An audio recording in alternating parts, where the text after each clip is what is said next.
The real truth of living in North Carolina.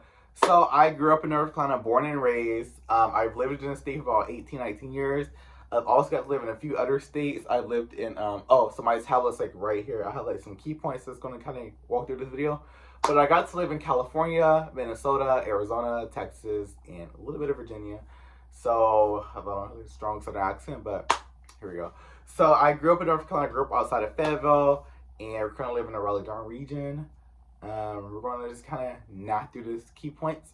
So the first key point is going to be the transplant culture. It's like crazy. Raleigh and Charlotte don't even feel the same anymore. Charlotte, I feel like South End and NOLA are more so the transplanting kind of culture. A lot of like the out of state people move to South End, and then you get to like Raleigh, you get to like North Hills. In the suburbs like Cary, Apex, Holly Springs, Fuquay, Wake Forest, Morrisville, South Durham, like around the RTP, Briar Creek, and Raleigh, you get a lot more like real transplantee. It lacks the Southern hospitality as well. Like these transplants come down here, and the Southern hospitality is gone. Like people are not saying like yes ma'am, no ma'am anymore. Yes sir. They're not saying that. Holding the door open for someone is rare. Like it really is rare in the cities. You get down to like Fayetteville, Lumberton, even like the Triad, which is Greensboro, Winston-Salem. You can find people that's gonna hold the door for you and all that kind of good stuff. But like here, good luck. And like the Southern food, Raleigh, for Raleigh to be a Southern city, the Southern culture, the Southern food is gone. Like, you know, people are like, oh, this food is like Southern. You know, they have like baked mac and cheese, some collard greens. Like, what we think Southern food out here, look, let me tell you something. Let me get it right quick. Southern food, we're talking about like pig feet, hog maws, liver mush. Like, we're talking about that stuff. Like, and Raleigh is not catering to like the good old Southern food. The Southern food in Raleigh feels hella generic, you know, hella transplantee. You even got like a bunch of like New York bagel shops that's popping up around more so like Cary and Wake Forest. So you have like a lot of New Yorkers bringing culture down, bringing their rudeness down, bringing that driving style down as well. People here drive more. I feel it used to be like really relaxed. You go on 40 now, it's like the race car, it's like the drag track. Like, it's crazy. The traffic here is picking up as well, all the growth. Raleigh, I can speak for Raleigh more than Charlotte. I feel like 2019, the traffic was bad. Like 2019 traffic was bad. Like, we're talking about bad.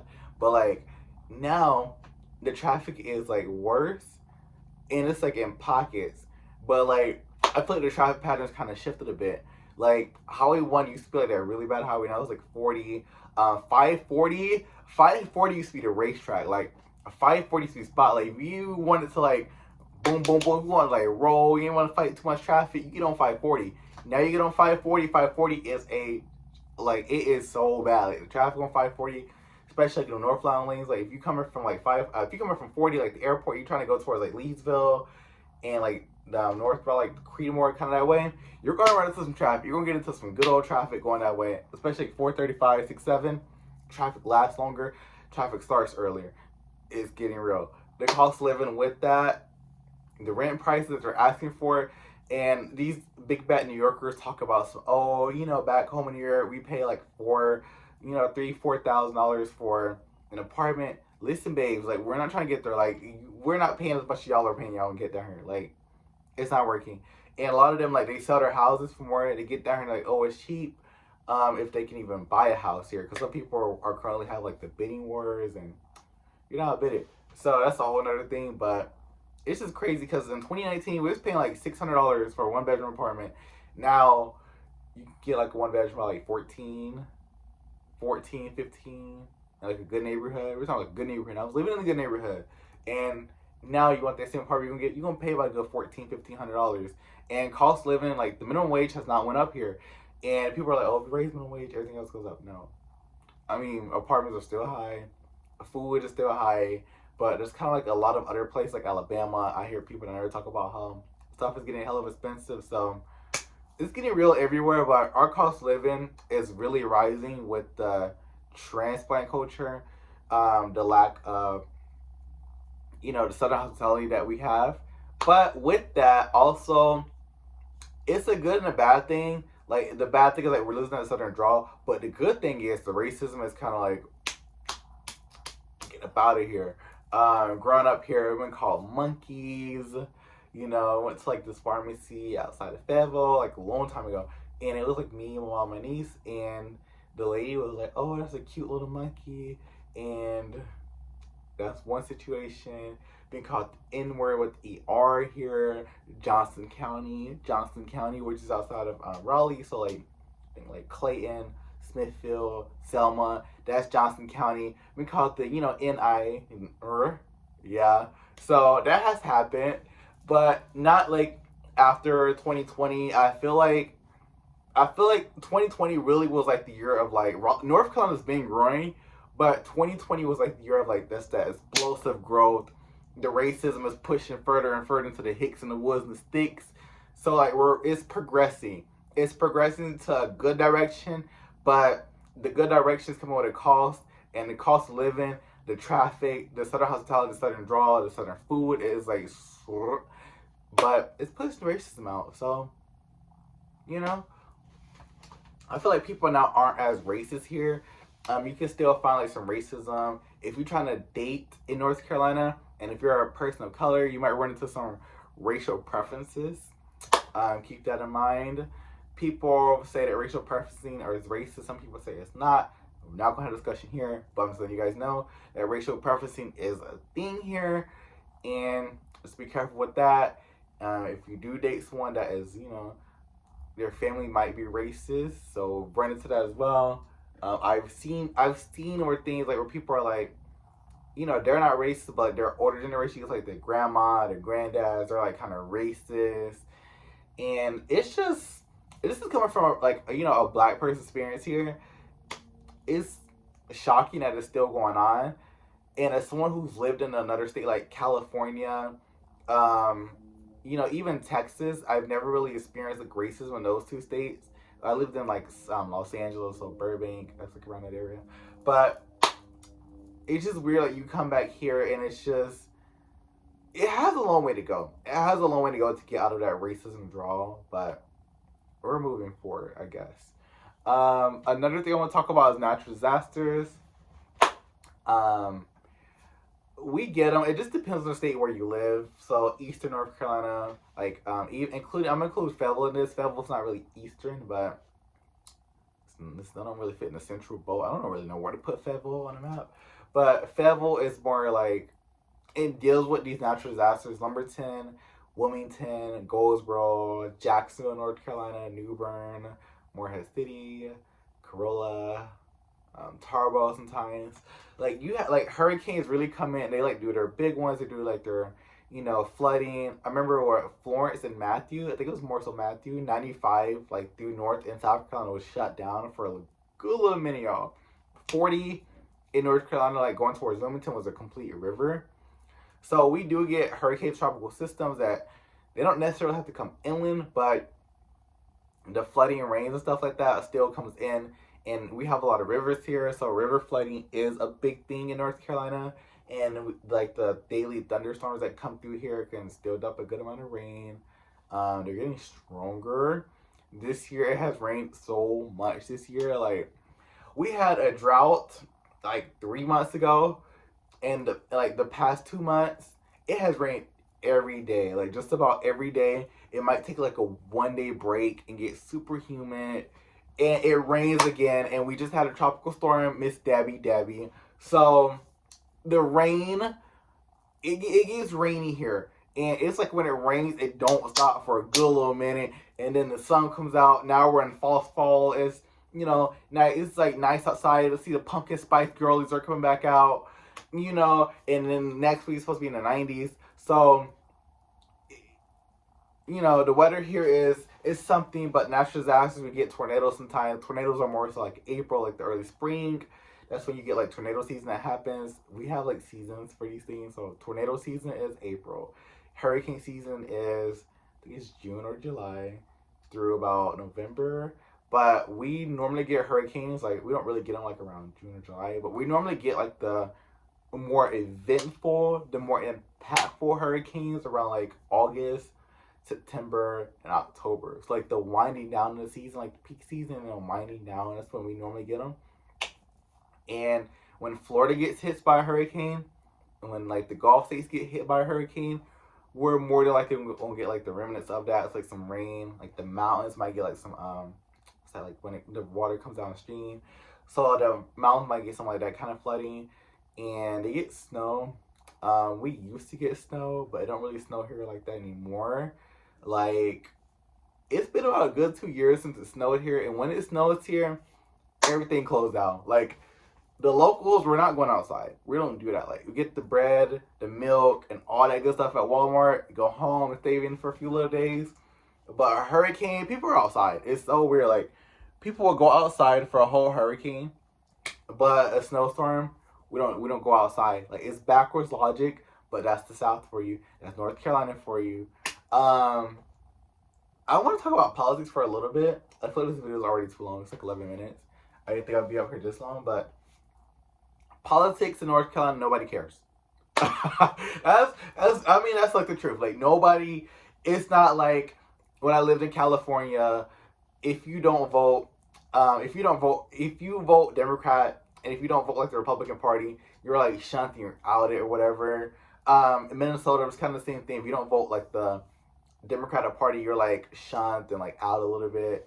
And you get Texas. Even in Houston, it was kind of like if you don't vote the Republican Party, they're side on you if you're a Democrat. North Carolina, no one really cares. It's not like that at all. Especially in the more so cities you get to, and even like your suburban towns like Cary, Monroe, Rayford, like just your more suburban areas of your cities. The way you vote, no one really cares. No one really cares. Like you might vote for Trump or you might vote for Harris, and people may judge you in their head and maybe like why are you voting for this person? But it's not a factor that's like they're not going to want to hang out with you. They're not going to invite you to dinner. Like my friend group that we all grew up here. My friend group is very diverse. We all vote different ways. Some vote for Trump and some is voting for Harris, and that's just normal in North Carolina. It's normal to have friends, and it's normal to meet people that vote swing ways that hang out with each other. And this is a pretty swing state. Like I know a lot of people some people may vote for Trump, and then another person they still might vote for like the Democratic governor. I think it's Josh Stein is running this year versus Mark Robinson. So people will vote so weirdly. Like people will vote swingish on that ballot. Like you might get a few like Republican votes and a few Democratic votes from the same exact person. Like this is a real swing state. So if you're politically into like politics, you can be yourself here. You don't really have to hold back.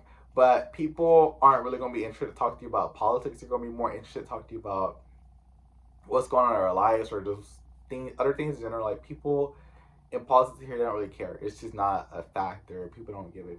We have other things to worry about in politics. We have cost of living, we have traffic, we have work, we have lives. People have kids, people have pets, people have dogs. Like people aren't worried about politics. Like we just don't care enough. And it's election season right now. We're sick of the ads. We're sick of the ads. I'm sorry, if you move here every 2 years, because we have the Senate race in like the mid, so 2020 was a presidential year and the gubernatorial race and like your local people. In 2022 you have like the Senate race and some other local people. We get every 2 years you will be bombarded with some political things going on. So it gets annoying when you get on YouTube and you see a Harris or a Trump attack ad. I'm like, gosh, y'all, we know who we voting for. Chill out, all right? That's why the state, if you look at the state like on a political level, it's crazy. This is very odd.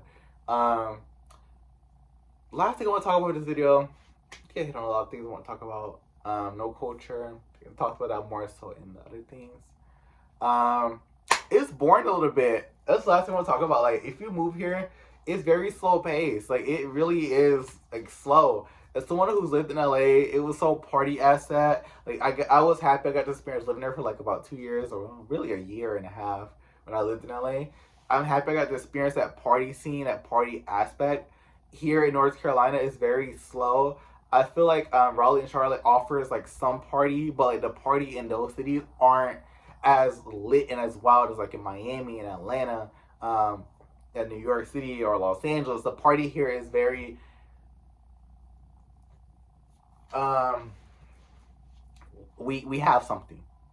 We have something. Basically, it's like you have a building, you have some lights, you have some music. The music is switch. The music the music. It music sometimes. The music be musicking, and that's all I'm gonna say. Like the music be musicking. Like if I'm going to a club and I want to dance, I want to turn up. I am not trying to hear some country music, especially like a hip hop kind of club. We're not trying to hear that there. They do have some country lime clubs in their region, and you can find like it's very EDM here. Like you're gonna find like a lot of like your fist bumpers at these clubs here.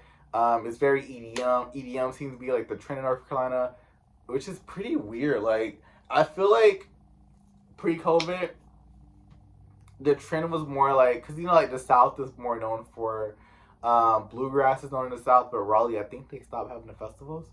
Um, like the Southern rappers like Ti, J Cole, the Baby, a lot of Atlanta. It was played in the clubs here more. I feel like now it's we're having an identity crisis. The club culture's having an identity crisis. As far as other aspects, there's a lot of things for kids to do. Somewhat like they have museums. I guess they can go putt putting. They can go walk around the mall. They can go walk around Walmart. But we don't really have theme parks. Let's go to like Charlotte, and Charlotte has what it has. They have Carowinds, they have whitewater rafting. Charlotte, it has. They say it has a lot, but it don't have enough. That's what I'm saying. Raleigh has nothing. It's just more a place for good schools. Wilmington has the beach, but it has nothing else to do. North sounds boring. That's all to it. Like there's nothing new but eat, go shopping, go eat out with some friends, go get a drink, go drinking. That's all it's to do here is go drinking. If you're a retiree, you might like it here. It's pretty quiet. It's pretty chillax for the most part. The crime is going up in Raleigh lately. But yeah, I think that's all I want to do for this video. I didn't want this video to be too long. It's 17 minutes. I was like, wow, I can actually talk this long. But that's the real truth of living in North Kakalaki. That's my video for you guys. If you guys have any comments, just drop it down below. If you guys hate Instagram, thank you, and I am out.